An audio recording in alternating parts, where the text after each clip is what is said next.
জুলাই গণ অভ্যুত্থান দিবস উপলক্ষে রাজধানীর বিভিন্ন জায়গায় কনসার্টের আয়োজন করা হয়েছে।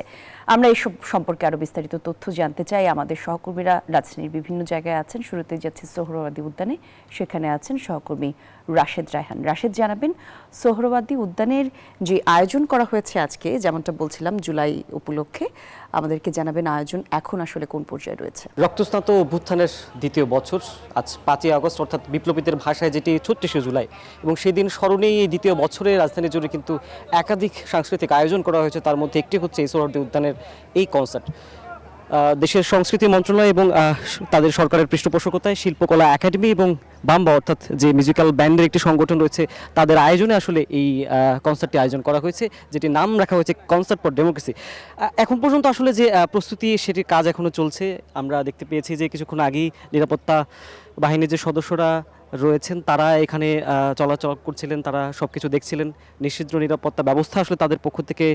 সব মশার বিরুদ্ধে সুরক্ষা দিতে এলো বসুন্ধরা এক্সট্রিম অ্যারোসল, মশার বিরুদ্ধে এক্সট্রিম সুরক্ষা নিশ্চিত করার যে কথা সেটি কিন্তু তারা বলছেন, এবং আয়োজকরাও আসলে তাদের যে কার্যক্রম সে সময় সেটি সাউন্ড থেকে শুরু করে অন্যান্য যেগুলো সেই ভেন্যু আসলে সম্পন্ন করা, সেটি আসলে তারা করছেন। এবং এই ঐতিহাসিক সোহরাওয়ার্দী উদ্যানেই অনুষ্ঠিত হবে এই আয়োজনটি। যেটি বলছিলাম যে সংস্কৃতি মন্ত্রণালয়ের উদ্যোগে বাংলাদেশ শিল্পকলা একাডেমির তত্ত্বাবধানে বাম্বা সহযোগিতায় এই কনসার্টটি শুরু হওয়ার কথা রয়েছে। 3টায় যেহেতু দুটা কিছুটা পর সময় গিয়েছে, এখন আনুষ্ঠানিকভাবে এই যে কনসার্ট সেটি শুরু হয়নি, এবং রাত 9টা পর্যন্ত এই কনসার্ট চলার কথা রয়েছে। এবং দর্শকদের জন্য একেবারেই আসলে উন্মুক্ত, কোনো টিকিট আসলে কাটতে হবে না, এবং আয়োজকদের জন্য কিন্তু সবাইকে আসলে বিনামূল্যে সবাই আসলে প্রবেশ করতে পারবে। মাইলস, ওয়ারফেস সহ, ডিফারেন্ট টাচ সহ কিন্তু একাধিক ব্যান্ড এই কনসার্টে আসলে গান গাইবেন, এবং সেটিতে মাতোয়ারা হওয়ার জন্যই কিন্তু আসলে দর্শকরা অপেক্ষায় আছে। কলি, এই ছিল আসলে আমার থেকে। জি, ধন্যবাদ আপনাকে আমাদের সঙ্গে যুক্ত হবার জন্য রাশেদ। আমাদের আরেক সহকর্মী মানিক মিয়া এভিনিউতে আছেন শিহাব জাহিদ, তার কাছে যেতে চাই। জাহিদ, শুনতে পাচ্ছেন নিশ্চয়ই, একটু জানাবেন আপনি যেখানে আছেন সেখানেও নিশ্চয়ই প্রস্তুতি পর্ব চলছে। আজকে সারাদিন ঘিরে কি কি আয়োজন আছে মানিক মিয়া এভিনিউতে, আমাদেরকে একটু বিস্তারিত জানাবেন। বলি, আপনাকে ধন্যবাদ। এই মুহূর্তে কিন্তু মানিক মিয়া এভিনিউর যেই আয়োজন সেটি শুরু হতে আরও প্রায় ঘন্টাখানেক বাকি, এবং আয়োজকরা কিন্তু জানিয়েছেন ঠিক 3টার সময়ই তারা জাতীয় সঙ্গীতের মাধ্যমে এই অনুষ্ঠান শুরু করবেন। আজকের যে অনুষ্ঠান সেটি কিন্তু জুলাই কেন্দ্রিক, আজকে বর্ষা বিপ্লবের যেই গান সেই উদ্দেশ্য নিয়েই আসলে এই আয়োজনটি।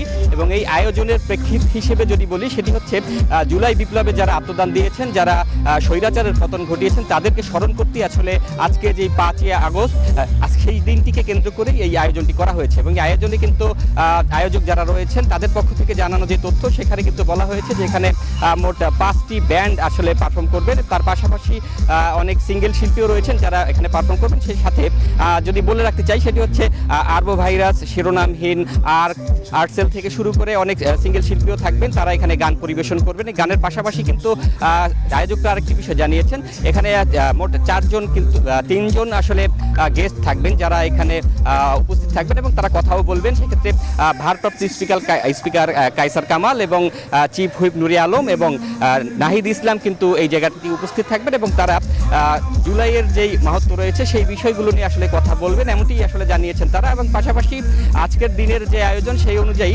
রাত 8টা পর্যন্ত অনুষ্ঠান চলবে, এমনটি আসলে আয়োজকদের পক্ষ থেকে জানানো হয়েছে। তবে হয়তোবা এই সময় পরিবর্তন হতে পারে, কিছু আগে বা পরে হতে পারে, সেটি আমরা পরে দেখব। আসলে আজকের দিনে যে আরেকটি বিষয় যদি জানিতে, সেটি হচ্ছে যে মানিক মিয়া এভিনিউয়ের যেই রাস্তাটি রয়েছে সংসদ ভবনের দক্ষিণ প্লাজার ঠিক সামনে, সেই জায়গাটিতে কিন্তু এই আয়োজনটি করা হয়েছে, এবং দর্শকদের জন্য কিন্তু বিপুল জায়গা রাখা হয়েছে। তবে একটি বিষয় জানিয়ে রাখি, তাই এবার যে সিকিউরিটি ব্যাপারটা রয়েছে সেইখান কিন্তু চারদিক থেকে বদ্ধ রাখা হয়েছে, এবং পুলিশি পাহারাও রয়েছে সব দিক থেকে। এই ছিল আসলে কলি মানিক মিয়া এভিনিউ থেকে সবশেষ তথ্য। জি, ধন্যবাদ আপনাকে শিহাব।